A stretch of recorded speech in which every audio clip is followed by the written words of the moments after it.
I share an off-campus row house with 4 other girls. We assumed it would be cheaper and nicer than dorms. In August, we had just started paying our rent. The owners padlocked the basement, which had 3 floors in the house. I work as a CNA at strange hours. I began to notice that my snacks were either half-eaten or totally gone one day. I was feeling annoyed, but figuring out who ate what in a large house is too much work, so I ignored it. On weeknights, I work until approximately 11 p.m. and come home about 11:30 p.m. I began to notice cookware left on the counter or snack wrappers strewn about. I thought it was strange because none of my roommates had ever done anything like that before. But I simply assumed they drank a bottle of wine, went to bed, and forgot about it. My housemates began to complain once more. We began to inquire this time because all of our meals had been consumed and items had been left. I knew it was one of them, but no one wants to say they ate another person's snacks in college, where snacks are limited. We put it down to the girl who constantly smokes and eats her body weight in food. She was insistent that it wasn't her. This lasted about 2 months. It became clearer that someone was stealing everyone's meals. I'm hoping it's her. When I arrived home from work one night, I was on the verge of passing out. I needed to get to bed ASAP. I entered the room from the front door, and the stairwell is just in front of you. You can also see into the kitchen from the side. I stepped in and noticed someone in the kitchen, but I was too sleepy to say hello, so I headed upstairs. When I arrived on the 2nd floor, I noted that all of my roommates' doors were shut, indicating that they were either sleeping or in their rooms for the night. I had a strange sensation, something that made it all come together. Isn't it true that they were all asleep? At that instant, I realized it wasn't any of my housemates down there. I crept across the hall to my roommate's room. Fortunately, or perhaps unfortunately, she didn't have her door locked. I murmured to her that I believe there is someone in the house. She had the widest eyes I've ever seen and looked like she was about to cry. She used her mouth to dial the 911 line. We were completely silent the entire time and didn't hear anything. We contacted 911 and explained the situation, and they promised to send someone as soon as possible. And because it is a large and violent city, that means right away. Later, the cops entered and had a look around. They asked as to whether there are any other floors. We informed them that supposedly there is a basement, but it is padlocked, so no. They double-checked the basement just in case, and they were correct. In the padlocked basement, a man had been hiding.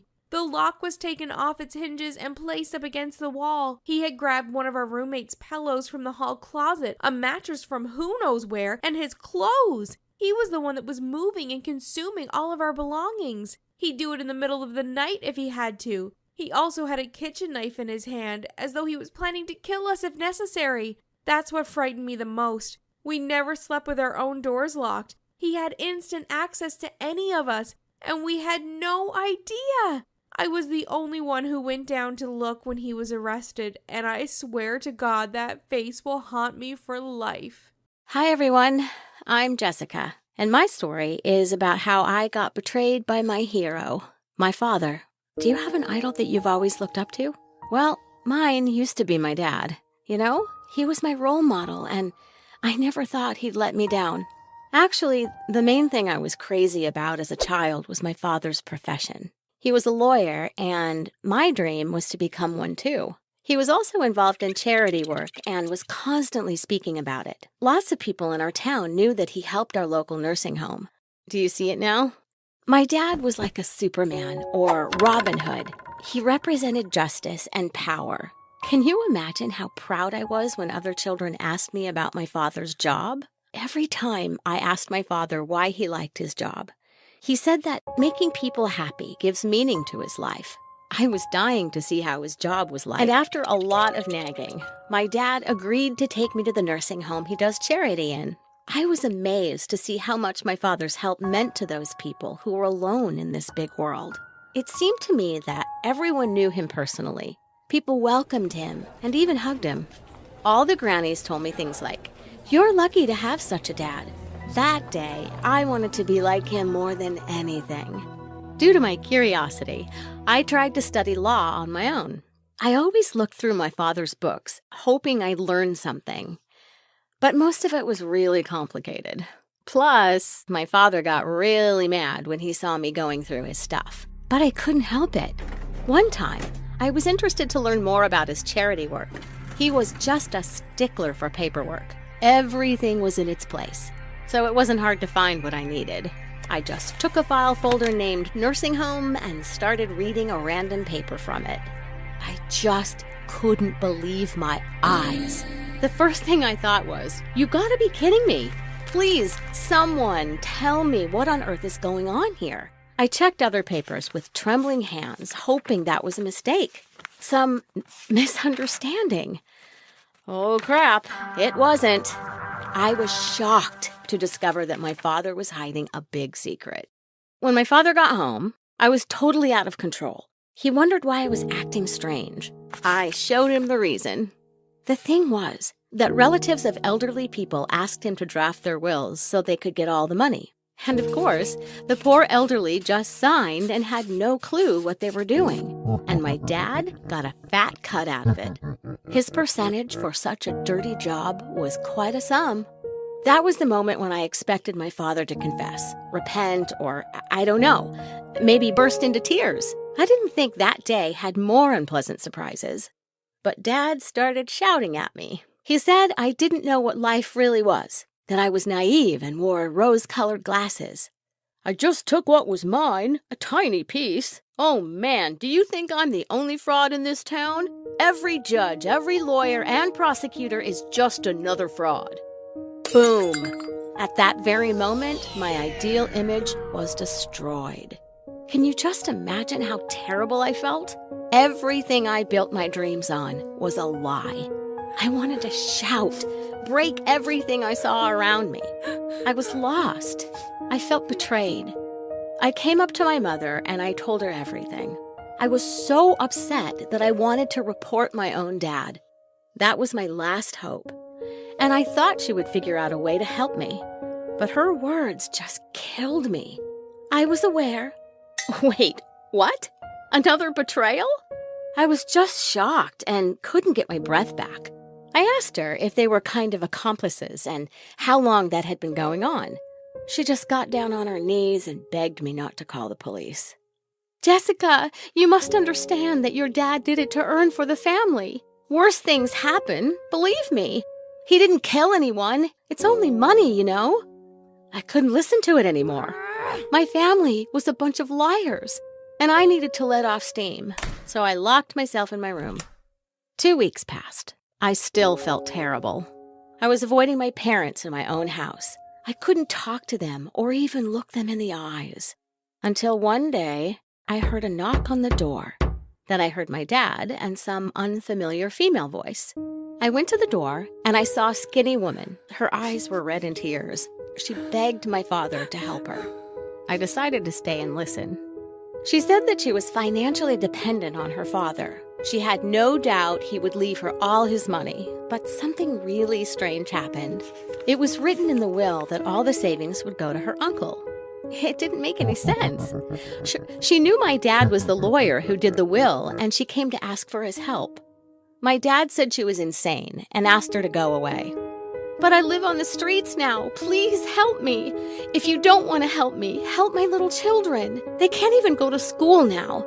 We're just beggars. She caught hold of my dad's hands, falling on her knees.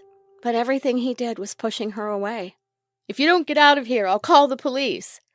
Still, she wouldn't go away. She just repeated, please, I'm begging, please.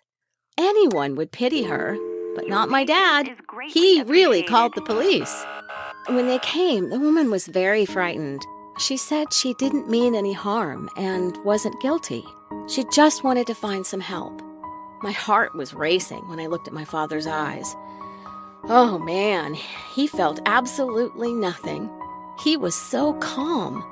That was the last straw. I couldn't bear it. I broke down. Officer, this man is who you should arrest, not this poor woman. She didn't do anything wrong. The officer was surprised and couldn't understand what was going on. Please take me to the police station so I can tell you everything. This man is my father, and he's a fraud. I have proof. My father looked at me shocked. It was a look that I'll never forget. But my will to stop him at his place was stronger than anything. They took my father, and I went with them to submit my testimony. I told them everything I know. It was one of the most challenging moments of my life.